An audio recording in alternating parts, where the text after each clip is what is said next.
Okay, now I have created this short video to give you some information about a particular artist.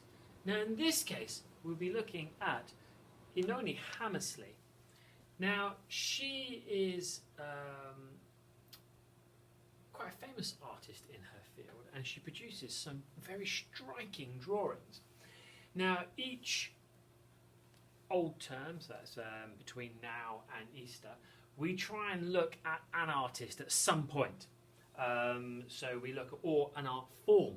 So we may look at a historical art form, or we look at a particular artist. And so this year, this term, I was particularly interested in looking at a particular artist, as we were looking at particular art forms last term. Now, I chose this particular artist not because I'd come across her, but because a colleague recommended her to her. Mrs. Vasu had completed some work for year 5 and 6 using this particular artist, and she said that they really focused on the rainforest, the jungle. And I was talking to her about Wreck of the Zanzibar, and she remembered that particular topic when she was working with me. And she said, oh, this artist does some great work on turtles. And I thought, what a wonderful way to kind of fold up this part of the learning about using the Wreck of the Zanzibar by completing some turtle art. So let me tell you a little bit about her. Turtles are really interesting for some artists. And so if you'd like to, after this PowerPoint, have a look, see what other artists have created work with turtles, be it 3D work, statues, maybe virtual artwork, as well as the kind of physical artwork you're used to seeing on a screen or a canvas. Maybe you could have a think about what makes turtles so interesting to study, because they often capture the imagination of people. If you think about plastic pollution, the scene of a turtle eating through a plastic bag on Blue Planet, really captured everybody's imagination globally. So these turtles as creatures are quite powerful, I feel, and seem to really capture people's interest. So press pause and have a chat with whoever's closest to you, as long as they're free, and have a talk about what makes these creatures so interesting to study, paint or draw. Right, have a pause.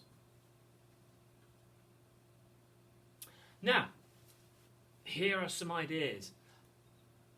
Light. What light reaches under the sea where turtles live? Maybe they're light, maybe they're in shimmering blue light one moment because the sea is lovely and clear, and then the next they're not. It can change the shape and the perception and the colours that you see.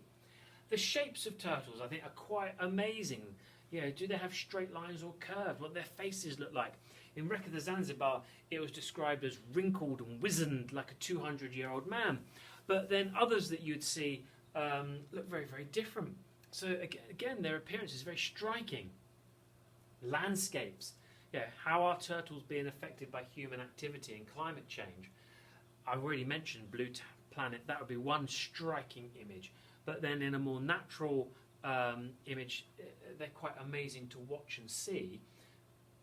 And then perhaps in a more artificial one, where there's a harbour, or there's boats nearby, or a busy beach, and that you see turtles, maybe seeing all of human activity around them can be quite an amazing contrast between something so natural and then something that has been artificially made, like a harbour. Those could be reasons why artists are interested in them. I'm sure you were able to come up with lots of reasons of your own. Inoni Hammersley. Well, she was born in England in 1957, and she still works as an artist, and she's best known for her work on rainforest and wildlife paintings. She spent 3 years living in Tanzania, painting African wildlife, and has also lived in Australia and Papua New Guinea. She's also travelled to India, East Asia, and many other parts of the world. She now lives in America. She feels very strongly about conservation and protecting the planet, as I know many of you do as well. Now I want you to really look at the next slide, and it contains a few pictures by her. I want you to think of the colours, the shape, light, shade, all the ones that are used. I want you to think of what materials she might use to show these images. What do you like about the pictures? So what I want you to do now is, when I turn over to the next slide, I want you to think of those 4 questions. But what you might do beforehand is you might need to jot those questions down here.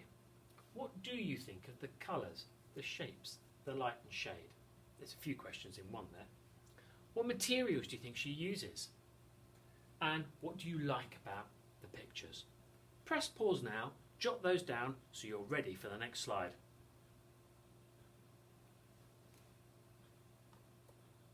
Now hopefully you would have jotted a few answers down to those questions. You've probably got a big list in front of you, or you may have just had the opportunity to talk through with somebody else and share those ideas. I know for me, the first thing that strikes me is the vivid colour. The colour really stands out. I know here that when I looked at it, I could immediately see the snake's head and the bright scarlet reds. The chameleon, even though it's attempting to hide in amongst the purple, is still quite brightly lit up there. The hummingbirds and above all the leaves are very striking with the black and white against the colour. So I think she has an amazing talent when it comes to choosing bold colours, using colour and making it really stand out from the page. I think in many cases she really captures the animals in a very natural way.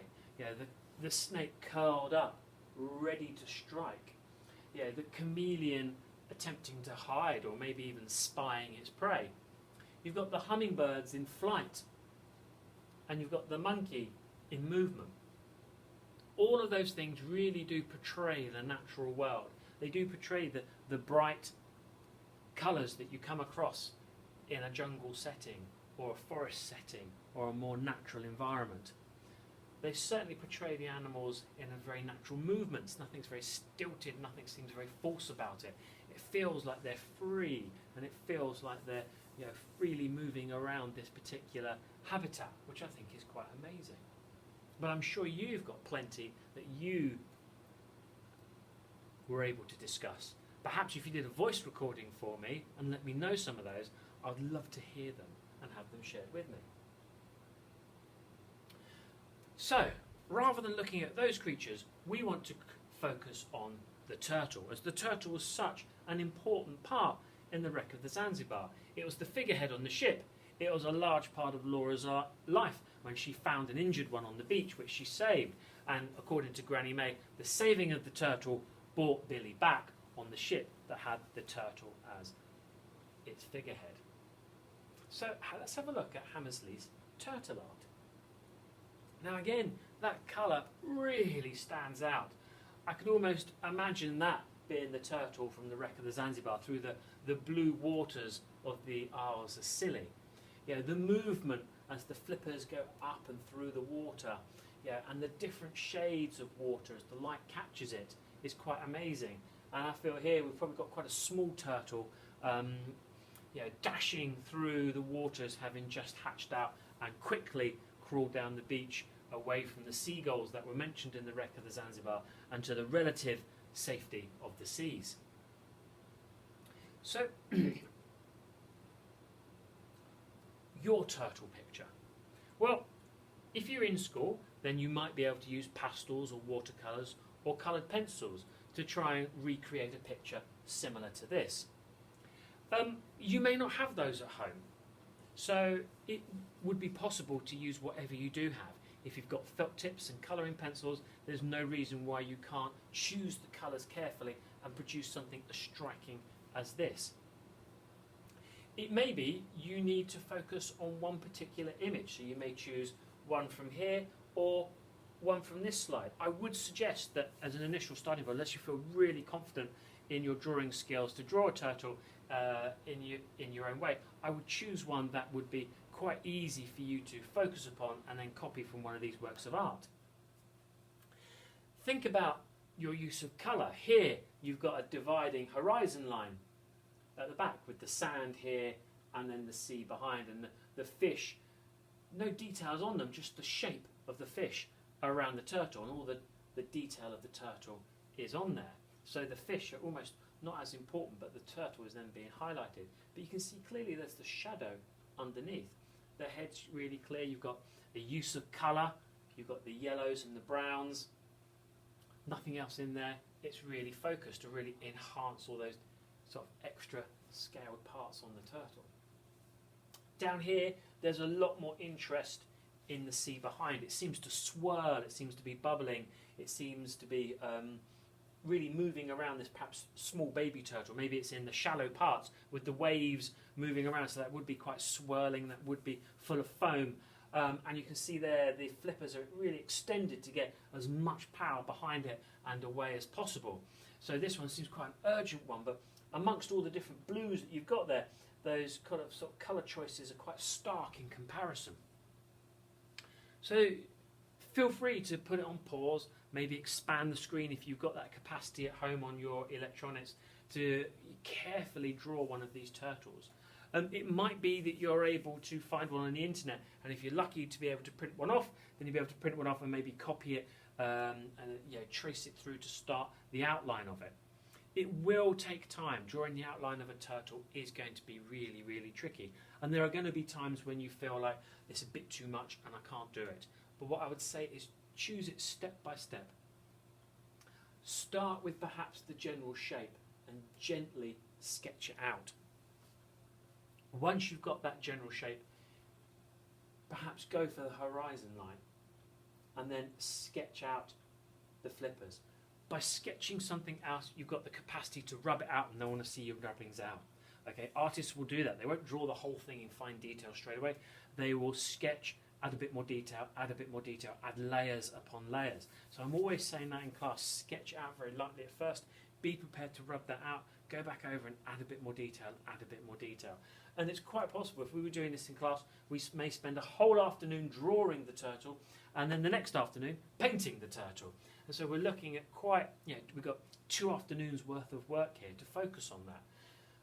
There's nothing wrong with tracing around something. There's nothing wrong with spending all that time to get a really, really good drawing from it. And as I say, whatever you've got to colour it in with at home, then use those colours. If you've got no colours, then that won't stop you, because I've taught you those shading skills using a pencil only, and we've been able to create works of art where we're able to use darker shading skills with our pencil just here, and then much lighter ones to show that contrast would be there. And those are all skills that we perfected back in term 1, using our different shading skills and building it up from there. So you have a lovely opportunity to create a work of art by this amazing artist. As I say, think about the colours, think about which ones you'll use, think about which turtle you may wish to copy.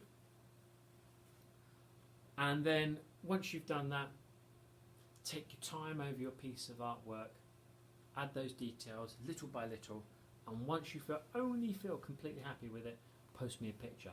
Even if that means that it takes 2 or 3 days to accomplish, a really nice work of art is something that you'll come back to and come back to and come back to and add to it, rather than just do it all in one go and quickly get it done out of the way with. So I'll leave this assignment up for a few days so you've got that opportunity to come back, take your time, and then post it to me. So I'd like to say thank you to Mrs. Vasu for completing the PowerPoint and to let me know all about this amazing artist. And I think that has allowed us to take advantage of that knowledge and produce a nice picture of a turtle, possibly the one that was found on the beach on the Isles of Scilly by Laura, and we should be able to get some great artwork as a consequence. Right, good luck.